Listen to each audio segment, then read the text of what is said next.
네, 어느덧 가을이 되었습니다. 우리는 1년 중에 4계절 내내 코로나 바이러스 시국 가운데에 있게 되었습니다. 이전에는 전혀 상상하지 못했던 그런 시절을 우리들이 살고 있습니다. 지난 수개월 동안에 사람들은 이 시국이 얼른 끝나기를 고대하고 있었어요. 그런과 동시에 또 예전과는 전혀 다른 삶의 형태와 방식으로 나름대로 적응해 가는 것을 우리가 보게 됩니다. 여러분들은 이렇게 오랫동안 지속되는 이 상황 속에서 어떤 것이 제일 그리우신가요? 그리고 어떤 때가 가장 여러분들이 보고 싶은 때이신가요? 또 비록 이런 시국이지만 여러분들이 좋은 점은 무엇이고 또 나쁜 점은 무엇인지 또 가장 크게 느끼고 생각하고 고민하게 되는 그런 부분들은 무엇인지 궁금합니다. 얼마 전에 인터넷 강의를 듣다가 제가 이런 얘기를 들었습니다. 코로나는 우리에게 질문이다. 너 어떻게 살아가야 되는지 그러한 질문이지 잠깐 왔다 가는 사건이 아니라는 거예요. 우리에게 너 이제 어떻게 살 거니? 이런 질문을 이 코로나 바이러스 시국이 우리들에게 해준다는 것이죠. 이 말은 코로나로 인해서 우리는 우리에게 주어진 삶을 어떻게 살아야 할 것인가를 더욱 진지한 태도로 고민해보고 또다시 고민해봐야 된다는 그런 뜻이 아닐까 싶습니다. 그런 맥락에서 저는 오늘 여러분들과 함께 이 예배에 대한 말씀을 나누고자 합니다. 우리가 흔히 예배에 대해서 이야기하기를 예배하는 삶 혹은 삶의 예배라고 이야기하기 때문입니다. 질문은 바로 이것입니다. 저와 여러분들에게 질문하고 싶은 것은 나는 그리고 우리는 어떻게 예배해야 하는가? 그것이 오늘 함께 나눌 질문입니다. 코로나 시대를 살면서 우리 그리스도인들에게도 매우 중요한 질문이 생겼는데 바로 어떻게 예배할 것인가? 이것에 대한 것입니다. 아직도 이 문제에 대한 뚜렷한 해답, 어떤 공동의 해답은 아직은 도출해내지 못한 것 같아요. 많은 논쟁들이 지금까지 있어 왔고 또 앞으로도 계속될지도 모르겠습니다. 한쪽에서는 예배는 어떤 상황 속에서도 중단되어서는 안 된다. 현장 예배를 말하는 것이죠. 그리고 현장 예배는 공동체로 모여서 함께 해야만 한다. 어떤 핍박이나 심지어는 과거의 전쟁 중에서도 모여서 현장에서 예배하는 것을 멈춘 적이 없었다. 이렇게 이야기합니다. 왜 그렇죠? 예배는 우리 그리스도인들에게 생명과도 같기 때문이라는 거예요. 네, 맞는 얘기입니다. 근데 또 한쪽에서는요, 이런 얘기를 합니다. 가정에서 온라인으로 예배하는 것도 하나님이 받으시는 예배다. 코로나 이전부터 온라인 예배는 이미 실행되어 왔다. 특수하고도 예외적인 상황이기 때문에 지금은 집에서 예배하는 것이 공공의 복원을 위하여서 필요한 일이다라는 거예요. 그래서 정부 지침에 협조를 해서 이럴 때에 교회가, 그리스도인들이 이웃에 대한 사랑의 모습을 더욱더 보여야 되지 않겠냐, 그렇게 이야기를 합니다. 여러분들은 어느 쪽이십니까? 이러한 극단적인 대립되는 그 의견에 대해서 어떻게 여러분들은 생각하고 계십니까? 여러분, 저는 이러한 고민들 가운데서 보다 더 근본적인 질문을 해야 된다고 생각을 합니다. 우리 자신은 지금 어떻게 예배하고 있는가? 그것이 보다 더 중요한 질문이라고 생각이 듭니다. 오늘 함께 읽은 본문 요한복음 4장은요, 아주 유명한 이야기들을 담고 있습니다. 예수님께서 유대에서 북쪽에 있는 갈릴리로 가실 때였어요. 의도적으로 사마리아를 통과하셨습니다. 사마리아는 유대인들이 굉장히 싫어했던 그런 지역입니다. 그런데 어찌된 일인지 예수님은 이렇게 돌아서 가지 않으시고 그 지역을 일부러 통과하고 계셨습니다. 그래서 수가라는 동네에 이르셨는데 그곳에서 한 여자를 만나게 되죠. 사마리아 여자였습니다. 그 여자는요, 예수님을 전혀 몰랐던 것 같아요. 그런데 예수님과의 대화를 통해서 그 사마리아 여자는 예수님에 대한 인식이 점점점 바뀌어가는 것을 볼 수 있습니다. 그 여자는 예수님을 처음에는 평범한 유대 남자로 생각을 했습니다. 옷차림을 보면 알 수 있었거든요. 근데 대화를 거듭해 가면서 나중에는 예수님을 어떻게 인식하게 되죠? 오늘 본문 19절에 나와 있습니다. 19절 같이 읽어볼까요? 시작. 여자가 이르되 주여 내가 보니 선지자로소이다. 처음 본 남자가 신기하게도 자기의 속사정, 개인적인 비밀스러운 속사정까지 다 아는 것입니다. 그래서 이 사마리아 여자는 예수님을 선지자라고 생각하게 되었다는 거예요. 자, 여기서 여러분들에게 질문 드리고 싶어요. 여러분들은 지금 예수님을 누구로 인식하고 계십니까? 여러분들에게 예수님은 어떤 분이십니까? 나의 기도를 들어주시는 분? 나를 인도해 주시는 분? 내게 좋은 꼴을 먹이시는 목자? 나의 죄를 씻어주시고 용서해 주시고 나의 모든 것들을 책임져 주시는 분? 나를 영원한 나라로 인도하셔서 나의 주인이 되시고 나와 함께 늘 동행하시는 분? 여러 가지 인식들이 있으실 거예요. 그런데 갑자기 이 여자가 굉장히 생뚱맞은 이야기를 합니다. 4장 20절에 보니까요, 우리 조상들은 이 산에서 예배하였는데 당신들의 말은 예배할 곳이 예루살렘에 있다 하더이다. 굉장히 생뚱맞은 얘기를 합니다. 자기의 속사정을 들켜서 민망했기 때문에 그랬을까요? 아니면은 이제 막 선지자라고 생각하게 된 이 남자의 정체에 대해서 이 사마리아 여자가 다시금 좀 확인하고 싶어 했었던 걸까요? 아니면 보다 더 이 남자에 대해서 알고 싶었기 때문에 그런 질문을 했던 것일까요? 아무튼 이 여자는요, 지금 화제를 돌리고 있습니다. 자, 어떤 화제로 돌리고 있죠? 예배하는 장소의 문제로 화제를 돌리고 있습니다. 이 문제는요, 당시 유대인들과 사마리아인들 사이에 굉장히 첨예한 논쟁거리였습니다. 사마리아 사람들은요, 구약 성경 중에 오직 모세오경만 인정을 했습니다. 그래서 그 모세오경, 특별히 신명기에 있는 말씀을 근거로 해서 하나님이 예배를 받으시는 장소는 하나님에 의해서 축복이 약속된 그리심산이라고 믿었어요. 신명기 11장 29절에 보면은 이런 말씀이 있습니다. 내 하나님 여호와께서 네가 가서 차지할 땅으로 너를 인도하여 들이실 때에 너는 그리심산에서 축복을 선포하고 에발산에서 저주를 선포하라. 이 말씀을 근거로 했다는 거예요. 그리심산은요, 사마리아 지역에 있었던 산이었습니다. 그래서 사마리아인들은 예루살렘에, 남쪽에 있었던 예루살렘에 있는 그 성전을 전혀 인정하지 않았어요. 그래서 따로 그리심산, 자기 지역에 있었던 그 그리심산을 거룩한 곳이라고 생각을 하고 그곳에 성전을 지어서 따로 사마리아인들끼리 예배를 해왔습니다. 여러분, 나머지 유대인들이 이 상황을 보고만 있을 수 없었겠죠. 이스라엘에 두 개의 성전은 있을 수 없다, 그렇게 생각을 했습니다. 그래서 예수님이 오시기 전에 주전 2세기에 유대인들이 그 그리심산에 있었던 성전을 파괴해버리는 사건이 일어나고 말았습니다. 여러분, 왜 유대인과 사마리아 사람들이 왜 상종하지 않았는지 아시겠죠? 이런 민감한 문제가 있었습니다. 그런데 사마리아 이 여자가 이 정체 모를 유대 남자에게 아주 민감한 질문을 던지고 있는 거예요. 자, 여기서 이제 예수님의 특기가 발휘가 됩니다. 예수님은 이거냐 저거냐 했을 때에 흑백 논리로가 아니라 늘 궁극적이고 근본적인 답을 주셨던 예수님이잖아요.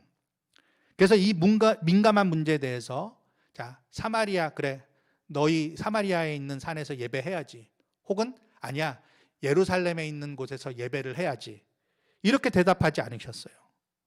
이 민감한 문제에 대해서 예수님이 뭐라고 말씀을 하시는지 그 핵심을 살펴보도록 하겠는데요, 3가지입니다. 자, 첫 번째 21절 상반절을 보도록 하겠습니다. 요한복음 4장 21절 상반절 같이 읽어볼까요? 예수께서 이르시되 여자여 내 말을 믿으라. 이 산에서도 말고 예루살렘에서도 말고. 여러분, 자, 이게 무슨 뜻입니까? 이게 무슨 말이죠? 예배는 뭐가 아니라는 거예요? 장소의 문제가 아니라는 거예요. 당시 매우 민감했었던 예배 장소에 대해서 예수님께서는 그게 아니다, 이렇게 분명히 말씀을 하고 계십니다. 여러분, 사마리아 여자에게는요, 이것은 매우 충격적인 대답이었습니다. 그 누구한테서도 이런 말을 들어본 적이 없었어요. 그리고 당연히 자기 앞에 있었던 남자가 유대 남자였기 때문에 아마 이렇게 대답할 거라고 생각을 했겠죠. 무슨 소리냐? 그리심산 예배는 틀렸다. 오직 예루살렘에서 예배하는 것만이 옳다. 이렇게 답할 줄 알았는데 그 예수 그리스도께서는 그렇게 대답하지 않으셨어요. 이 산에서도 말고 예루살렘에서도 말고. 예수님은 예배하는 장소로서 물리적인 장소에만 혈안이 돼 있었던 당시의 유대인들 그리고 사마리아인들 모두에게 지금 경종을 울리는 말씀을 하고 계셨던 겁니다. 예수님께서 이렇게 말씀하셨던 의도가 뭘까요? 예배를 준비하고 생각할 때 장소 이런 것들은 전혀 고려할 대상이 아니다, 그런 걸 의미하시는 걸까요? 예배당이든 즉 교회 건물이든 혹은 집이든 어디서든 상관이 없다, 이 말씀을 하려던 것일까요? 여러분, 분명한 것이 있습니다. 이 예수님의 말씀에 분명한 의도가 있어요. 그것은 무엇이냐면 우리가 혹은 사람들이, 믿는 자들이 생각하는 것처럼 예배를 장소의 문제로 그렇게만 국한해서 생각해서는 안 된다는 거예요. 많은 그리스도인들이 너무 장소 문제로 예민해 있습니다. 그래서 어디서 예배하느냐 때문에 의견이 갈라지고 충돌이 일어나고 있습니다. 예수님께서는 지금 너희가 예배 장소 문제에 몰입하다가 더 중요한 것을 놓치고 있다라는 말씀을 하고 싶으셨던 거예요. 자, 그래서 예수님의 두 번째 핵심 21절 하반절을 우리가 볼 필요가 있는데요. 21절 하반절 다 같이 읽어보도록 하겠습니다. 시작.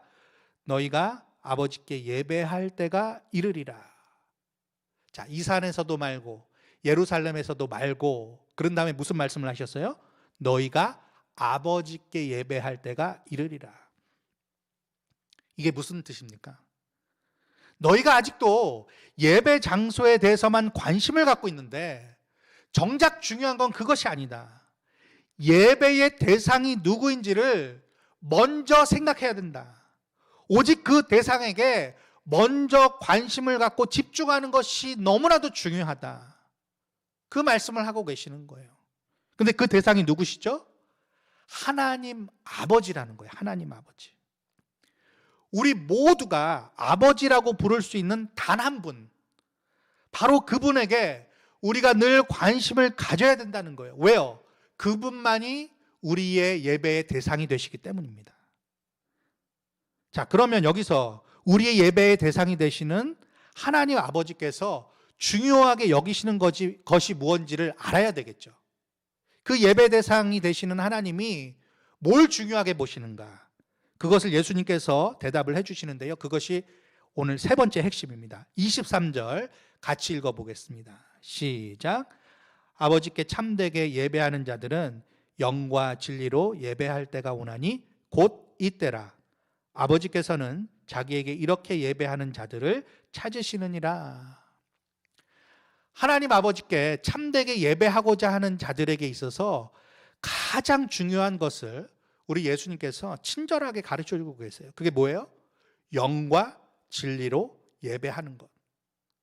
하나님 아버지께서는 자기에게 이렇게, 즉 영과 진리로 예배하는 자들을 찾으신다라는 말씀을 우리들에게 가르쳐주고 계십니다. 그 예전에도 제가 이 부분에 대해서 설교한 기억이 있습니다. 지금 우리가 보고 있는 이 개역개정 성경은요, 이 부분을 제대로 잘 고쳐서 번역을 해놨어요. 이 영과 진리로라는 이 부분이 예전에 개역 한글에는 어떻게 되어 있었죠? 신령과 진정으로 이렇게 되어 있습니다. 그래서 이 말이 우리로 하여금 잘못된 해석을 하게 했었습니다. 우리의 어떤 그 인간적인 종교적인 열심, 그리고 신앙적인 그런 태도를 어떤 예배자의 조건으로서 하나님이 요구하시는 것처럼 생각하게 하는 부분이었어요. 신령과 진정으로. 근데 예수님의 이 말씀은요, 전혀 그런 뜻이 아닙니다. 이 영이라는 말은요, 푸뉴마라는 헬라어인데요, 하나님의 영, 성령을 가리키는 겁니다. 그리고 진리는요, 헬라어로 알레데이아라는 말인데 하나님의 말씀을 가리키는 말이에요. 그런데 결국 이 두 가지는 한 가지 공통점을 갖고 있습니다. 뭡니까? 영과 진리. 이 영과 진리는 결국 우리 하나님 아버지를 우리에게 분명히 계시하고 나타내주는 그러한 공통점을 갖고 있다는 거예요. 우리의 예배 대상이신 하나님 아버지를 우리로 하여금 더 분명하게, 더 잘 알고 예배하도록 만들어주시기 위해서 하나님께서는 우리들에게 뭘 보내주셨다는 거예요? 성령과 진리를 보내주셨다는 거예요. 자, 그런데 예수님께서 그 23절 중간에 아주 중요한 말씀을 또 하고 계세요. 영과 진리로 예배할 때가 오나니, 언제라고요? 23절 그 중간에 곧 이때라, 이렇게 말씀하고 계십니다. 그래서 하나님은 지금 바로 자기에게 이렇게 영과 진리로 예배하는 자들을 찾으신다는 것을 우리들에게 가르쳐주고 계십니다. 자, 급기야 24절에 가면요, 예수님께서는 그 모든 말씀들을 한마디로 정리하고 계십니다. 사마리아 여자에게 단도직입적으로 반드시 해야 할 것을 가르쳐주고 계세요. 함께 읽어볼까요? 하나님은 영이시니 예배하는 자가 영과 진리로 예배할지니라. 아멘. 예배하는 장소에 연연하고 있는 자들에게 예수님께서 말씀하고 있는 거예요. 바로 지금 너희들이 해야 할 것이 있다. 그게 무엇이냐? 너희는 영과 진리로 하나님을 예배해야 된다. 그리고 그렇게 할 수 있도록 모든 것이 준비되어 있다는 거예요. 뭘 근거로 그렇게 얘기하셨을까요? 바로 예수님께서 말씀하신 그 진리가 다름 아닌 뭐예요? 자기 자신을 가리키는 말이었잖아요. 요한복음 1장에 보면은 말씀, 로고스가 육신이 되어서 우리 가운데 임하셨어요. 그게 예수 그리스도이십니다. 그러니까는 사마리아 여인에게 말씀하고 있는 그분, 그 예수 그리스도께서 바로 곧 진리이시기 때문에 너희들이 하나님 아버지께 예배할 수 있는 그 길이 바로 지금 열려 있고 놓아져 있다는 것을 말씀하고 있는 것입니다. 예수님께서 나중에 제자들에게 이런 말씀을 하신 적이 있죠. 요한복음 14장 6절에 보면은 아주 유명한 구절이 있습니다. 함께 읽어볼까요? 내가 곧 길이요 진리요 생명이니 나로 말미암지 않고는 아버지께로 올 자가 없느니라. 아멘. 이게 무슨 말입니까? 예수님이 진리이신데 이 진리를 통해서만 아버지 하나님 앞에 갈 수가 있다는 거예요. 여러분, 우리가 예배를 표현할 때 하나님 앞에 나아가는 것, 이렇게 표현을 합니다. 우리가 하나님을 예배하는 것은요, 뭐로서만 가능하냐면 진리 대신 예수 그리스도를 통해서만 가능하다는 거예요. 사랑하는 성도 여러분, 우리는 하나님께로부터 많은 복들을 우리가 누리고 있습니다. 코로나 시국 가운데서도 우리 교회 성도들 가운데 아무도 확진자가 나오지 않고 있는 것 너무나 감사한 일입니다. 그리고 직장에서나 또 사업에서나 아주 큰 어려움을 겪는 분도 없는 것 같아서 얼마나 다행인지 몰라요. 그리고 자녀들 가운데 또한 큰 염려를 가질 만한 일도 없는 것 같아서 얼마나 감사한지 모릅니다. 다 괜찮아 보이기 때문에 그런 것들 또한 우리가 복되다 할 수 있습니다. 그래서 우리들은 하나님 앞에 감사와 찬양을 해야 합니다. 하지만 여러분, 우리가 진짜 누리게 된 진정한 복이 무엇입니까? 바로 하나님을 예배하는 복이라는 거예요. 그것도 예수님께서 말씀하셨던 대로 영과 진리로 예배할 수 있게 된 것이 우리에게 얼마나 엄청난 복인지 우리가 잘 알아야 된다는 것이죠.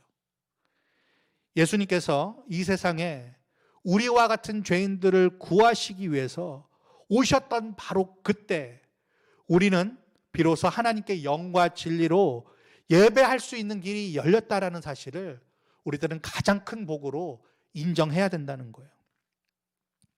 여러분, 하나님께서 우리 같은 죄인들에게 성령을 부어주셨잖아요. 여러분 믿으십니까? 그리고 구원과 영생과 또 영존하시는 하나님께 이르는 그 진리, 바로 예수 그리스도를 우리로 하여금 알게 하셨잖아요. 여러분 믿으시죠? 더 이상 구약의 그 성전 제사와 같은 그런 제사나 예배가 아니라 오직 성령 안에서 진리이신 예수 그리스도를 의지하여 우리의 영원하신 하나님 아버지, 그 하나님을 예배할 수 있도록 길을 만들어 주셨잖아요. 방법을 만들어 주셨잖아요. 여러분, 이거보다 더 큰 복이 어디 있습니까? 그런데 그 하나님을 생각하지 않고, 그 진리이신 예수 그리스도를 생각하지 않고, 그 성령을 생각하지 않고, 우리는 너무나도 어리석게도 물리적인 장소에만 혹은 눈에 보이는 것에만 집착하여 정말 중요한 것을 놓치고 지금껏 예배해오지 않았나, 그런 생각이 듭니다.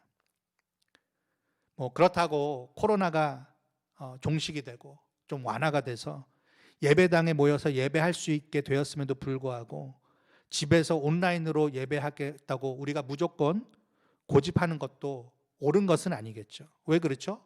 하나님은 개인을 교회로 부르신 것이 아니라 공동체, 성경에는 너희라고 혹은 우리라고 표현을 하죠. 너희를, 우리를 교회로 부르셨기 때문이에요.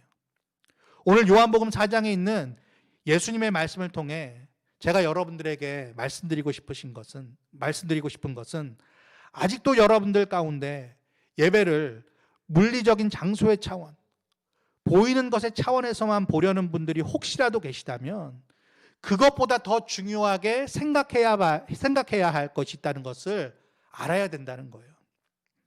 그리고 혹시라도 반년이 넘도록 집에서 온라인으로 예배하는 것이 지루하고 또 식상하고 힘에 겹거나 컴퓨터나 TV로 그 앞에 모여가지고 예배하는 것이 자신의 어떤 예배하는 마음과 태도를 저하시킨다고 느껴지신다면 그런 상태를 극복할 수 있는 단 한 가지 궁극의 것이 있다는 것을 알아야 할 것을 말씀드리고 싶은 거예요. 그게 뭐라고요? 예배는 장소의 문제가 아니라 예배 대상이 누구신지를 아는 것이 중요하다는 거예요. 그리고 그 예배 대상은 하나님 아버지이신데 하나님은 영과 진리로 예배하는 자들을 지금도 찾고 계시다라는 것을 우리가 알아야 된다는 것입니다. 이 너무나도 기본적인 사실을 우리가 되짚어볼 그런 때가 되지 않았나 싶습니다. 하나님은요, 영과 진리로 우리가 하나님을 온전히 예배할 수 있도록 이미 모든 것을 실행하셨어요. 예수님이 오기 전에는 어땠죠? 소를 끌고 왔어야 됩니다. 양을 끌고 왔어야 됩니다. 비둘기를 잡아왔어야 돼요. 그런데 더 이상 그런 것이 아니라 하나님 앞에 온전한 예배가 될 수 있도록 성령과 예수 그리스도를 우리에게 보내주셨다는 사실, 그 사실을 우리가 늘 기억해야 된다는 것입니다. 저도 얼른 상황이 좋아져서 여러 성도님들과 함께 이 예배당에서 다시 예배하는 날이 속히 오면 좋겠습니다. 그런데요, 이사야서에 보니까요, 성전에 와서 때마다 제사하던 백성들을 향해서 하나님께서 한탄하셨어요. 뭐라고 하셨죠? 너희가 마당만 밟을 뿐이다. 여러분, 우리가 현장 예배를 드릴 수 있는 때가 된다 하더라도 이렇게 되면 안 되겠죠. 이런 식이면 예배당에 모여서 예배한다고 해도요, 그것은 소용없는 짓이 될 수 있습니다. 우리 교회는 온라인 실시간 주일 예배 영상을 1시 반부터 틀고 있습니다. 그래서 15분 동안 찬양도 나가고 있고요. 또 온라인 에티켓 영상도 2가지 버전이 지금 나가고 있잖아요. 옷을 갖춰 입어라, 성경을 준비해라, 열심히 따라서 찬양하고 설교 잘 듣고 아멘도 해라. 각 가정에서 예배하기 때문에 우리가 자칫 느슨해질 수 있고 흐트러질 수 있어서 예배 에티켓 영상도 계속해서 지금 틀고 있습니다. 근데 그것마저도 우리가 식상해질 수 있을 것 같아요. 여러분, 집에서도요, 예배하시는 동안에 잘 준비해서 예배에 임하시길 바라요. 그런데요, 아무리 그렇게 준비를 잘한다고 해도 여러분, 뭐가 없으면요, 영과 진리로 예배하는 것이 있지 않으면 그 사람은 하나님이 찾으시는 예배자가 결코 될 수 없다라는 사실을 잊지 마시기 바랍니다. 자, 그러면 마지막으로 우리는 어떻게 영과 진리로 예배할 수 있는가? 이게 중요합니다. 우리가 어떻게 영과 진리로 예배함으로 하나님 아버지께서 찾으시는 예배자가 될 수 있는가? 여러분, 너무나도 당연한 얘기지만 이것은 우리의 노력으로 될 수 있는 게 아니에요. 옷을 잘 입고 또 성경 찬송을 갖추고 조용한 장소를 만들어가지고, 물론 그렇게 하는 것도 필요 없다는 것이 아닙니다. 그러나 그것보다 더 중요한 게 있다는 거예요. 뭡니까? 오직 믿음입니다. 믿음. 우리가 영과 진리로 예배한다는 것은요, 믿음이 반드시 필요해요. 히브리서 11장 6절에 아주 유명한 구절이 있죠. 믿음이 없이는 하나님을 기쁘시게 하지 못하나니 하나님께 나아가는 자는 반드시 그가 계신 것과 또한 그가 자기를 찾는 자들에게 상 주시는 이심을 믿어야 할지니라. 저는요, 여기서 믿음이 없이는 하나님을 기쁘시게 하지 못하나니를 이렇게 말씀드리고 싶어요. 믿음이 없이는 하나님을 예배하지 못하나니. 여러분, 일맥상통하는 말이죠. 그 다음 구절에 하나님께 나아가는 자, 이게 결국 뭡니까? 하나님께 예배하는 자는 반드시 그가 계신 것과 또한 그가 자기를 찾는 자들에게 상 주시는 이심을 믿어야 할지니라. 지금 히브리서 기자는요, 우리에게 하나님께 나아가는 것, 하나님을 기쁘게 하는 것에 뭘 강조하고 있어요? 믿음을 강조하고 있어요. 믿음. 여러분, 그러고 보니까요, 오늘 아까 살펴봤던 요한복음 4장 본문에서도 예수님께서 사마리아 여인에게 말씀을 하시면서 뭐라고 시작하고 계십니까? 21절에 보니까 여자여 내 말을 믿으라 라고 말씀을 하고 계세요. 그 민감한 장소에 대한 이야기를 예수님께서 들으셨을 때에 첫 번째로 하신 말씀이 뭐냐면 내 말을 믿으라. 여러분, 영과 진리로 예배한다는 것은 우선적으로 그리고 궁극적으로 믿음의 문제라는 것을 성경이 우리들에게 가르쳐주고 있습니다. 성령님 그리고 진리이신 예수 그리스도께서 나와 함께 하셔서 나로 하여금 하나님 아버지께 예배할 수 있도록 해주셨다는 사실에 의지하고 확신을 하는 것, 여러분, 이게 믿음입니다.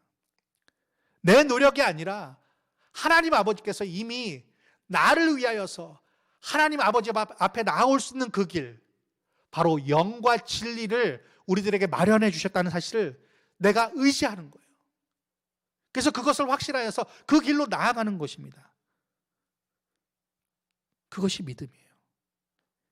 예수님이 성령을 통해서 나와 함께 해주시지 않는다면 우리의 힘과 우리의 노력으로는 감히 하나님 앞에 나아갈 수 없다는 것을 인정하고 아는 것, 그것이 또한 믿음입니다. 목사님, 근데요, 나한테는 그런 믿음이 없어요 라고 혹시라도 말씀하실 분이 있을 것 같아요. 나에게 그런 믿음이 없는 것 같다고 생각이 되신다면요, 여러분, 마가복음 9장에 기록된 이야기들을 여러분들이 보실 수 있으면 좋겠어요. 거기에 보면요, 귀신 들린 자기 아들을 예수님께 데려왔던 한 아버지의 그 심정과 태도를 우리가 볼 수 있습니다. 마가복음 9장 24절에 보면은 그 아이의 아버지가 이렇게 얘기를 합니다. 곧 그 아이의 아버지가 소리를 질러 이르되 내가 믿나이다, 나의 믿음 없는 것을 도와주소서 하더라. 여러분, 영과 진리로 예배하는 것이 하나님께서 기뻐하시는 예배의 모습이다라는 것을 믿으신다면 그러면 참으로 다행이에요. 그런데 나에게는 그런 믿음조차도 없는 것 같아라고 생각하시는 분들, 여러분, 절망하지 마십시오. 포기하지 마십시오. 내가 믿나이다, 나의 믿음 없는 것을 도와주소서 했었던 그 귀신 들린 아이의 아버지처럼 우리 주님 앞에 그저 나아가, 주님, 나의 믿음 없는 것을 도와주옵소서. 그래서 믿음이 내가 겨자씨만큼이라도 생겨서 하나님을 영과 진리로 예배할 수 있도록 하나님, 나를 뚫고 찾아와 주시옵소서. 나의 축 늘어진 손을 붙잡아 주시옵소서. 일으켜 주시옵소서라고 여러분 구하시면 된다는 거예요. 오랫동안 지속되고 있는 이 코로나 시국 가운데서 우리가 현장 예배도 지금 드리지 못하고 집에서 참 지루하고 처절한 그런 주일 예배를 하고 계시는 우리 모든 성도님들을 격려하고 싶습니다. 하나님께서는 여러분들의 예배를 원하신다는 거예요.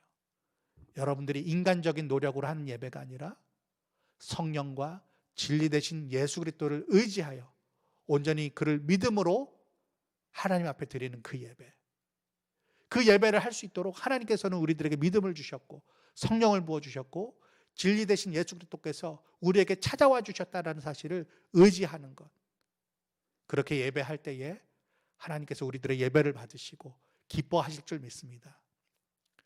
그래서 우리가 앞으로도 계속해서 장소가 어디가 됐든지 간에 이 영과 진리로 하나님께 예배할 수 있다라는 굳건한 믿음을 가지시고 예배에 성공하시는, 그래서 하나님 앞에는 영광을 올리시고 그 예배하는 가운데서 하나님 앞에 은혜를 누리고 기쁨을 누리는 저와 여러분들 될 수 있기를 주님의 이름으로 축복드립니다. 우리 이 시간에 주님 앞에 그러한 고백을 가지고서 우리가 앞에 불렀었던 찬양을 다시 한번 좀 불러봤으면 좋겠습니다. 나는 예배자입니다. 하나님을 예배하는 예배자입니다. 그 고백을 가지고 시간에 주님 앞에 나아가도록 하겠습니다.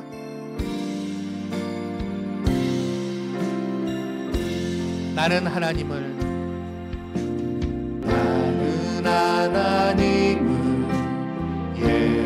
예배하는 예배자입니다. 내가 서 있는 곳 어디서나 하나님을 예배합니다. 내 영혼 거룩한 은혜를 향하여 내 마음 완전한 하나님 향하여 이곳에서 바로 이 시간 하나님을 예배합니다. 더 높은 목소리로 나는 하나님을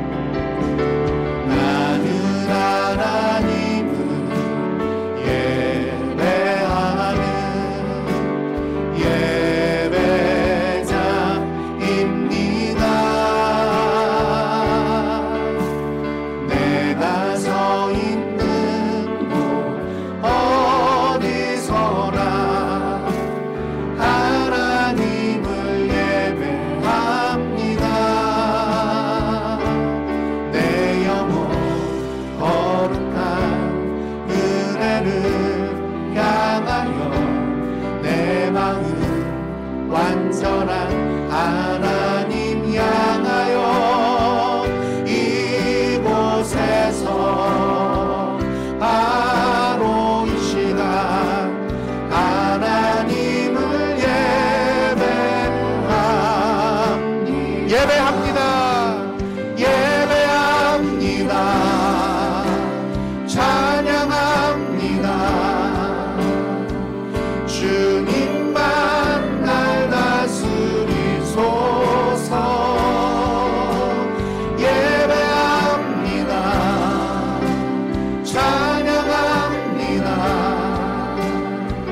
주님 홀로 높임 받으소서. 예배합니다. 할렐루야. 예배합니다. 찬양합니다. 주님만 날 다스리소서. 예배합니다. 찬양합니다. 주님 홀로 높임 받으소서. 주님 홀로 높임 받으소서. 우리 이 시간에 말씀을 생각하면서 함께 기도했으면 좋겠어요. 하나님, 내가 지금껏 주님 앞에 예배를 하면서 어떻게 예배해 왔는지 생각조차도 안 하고 또 반성해 보지도 못하고 그렇게 예배해 왔는지, 하나님, 내가 혹시라도 그렇게 했다면 오늘 말씀을 통해서 다시 한번 하나님이 찾으시는 예배자가 될 수 있도록 영과 진리로 하나님을 예배하는 온전한 하나님의 사람, 하나님의 예배자가 될 수 있도록 하나님 나를 이끌어 주시옵소서. 이미 주님께서는 영과 진리로 예배할 수 있는 길을 우리들에게 마련해 주셨는데 내가 그걸 잠시 잊고 있었습니다. 주님, 나에게 믿음을 주셔서 다시 한번 하나님 아버지 앞에 영과 진리로 예배하는 자로 설 수 있도록 붙잡아 주시옵소서. 하나님께서 모든 것들을 마련해 주셨는데 하나님의 성령 안에서 그리스도 예수의 진리를 붙들고 하나님을 온전히 예배하여 하나님이 찾으시는 예배자가 될 수 있도록 나를 붙들어 주시고 우리의 가정을 붙들어 주시고 교회를 붙들어 주시옵소서. 혹시라도 그런 믿음이 없는 분들은 주여 나의 믿음 없는 것을 도와 주시옵소서. 내가 믿음으로 주 앞에 나아가길 원합니다. 영과 진리를 의지하여 하나님이 찾으시는 예배자로 다시 한번 설 수 있도록 나를 일으켜 주시옵소서라고 주님 앞에 부르짖도록 하겠습니다. 기도하겠습니다. 사랑과 은혜가 많으신 아버지 하나님, 이 시간 주님 앞에 간절히 기도합니다. 주여, 우리 주님께서는 하나님 아버지 앞에 온전히 예배할 수 있도록 영과 진리로 예배할 수 있는 길이 열렸다고 우리들에게 말씀해 주시고 가르쳐 주셨습니다. 우리가 하나님 행여나 혹시라도 하나님 그것을 잊고 살아왔다면 저희들을 불쌍히 여겨 주시옵시고 다시 한번 주님 앞에서 믿음으로 일어설 수 있도록 하나님 믿음으로 영과 진리로 주님 앞에 예배하며 나아갈 수 있도록, 그래서 하나님 아버지께서 찾으시는 예배자로 회복될 수 있도록 주여 함께하여 주시옵소서. 예배는 장소의 문제가 아님을 다시 한번 알게 하시니 감사합니다. 예배의 대상이신 하나님께 집중하는 저희들 되게 하시고 그 하나님께서 우리들을 위하여서 마련하신 그 방법, 영과 진리로 예배하는 자들이 될 수 있도록, 그래서 예배의 회복이 일어날 수 있도록 주여 인도하여 주시옵소서.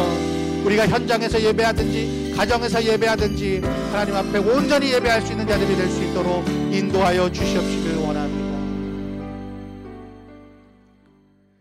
지금은 우리 구주 예수 그리스도의 은혜와 하나님의 크신 사랑과 성령의 교통하심이 믿음으로 또한 영과 진리로 하나님을 예배하는 자가 되어 하나님께 정말로 영광을 올려드리고 하나님께서 기뻐하시는 예배자, 하나님께서 찾으시는 예배자가 되길 원한다고 주님 앞에 다시 한번 다짐하는 모든 주님의 백성들 머리 위에와 주께서 핏값으로 세우신 그레이스밸리 교회와 온 땅의 교회들과 선교지 가운데 지금부터 영원토록 함께 계시기를 간절히 축원하옵나이다.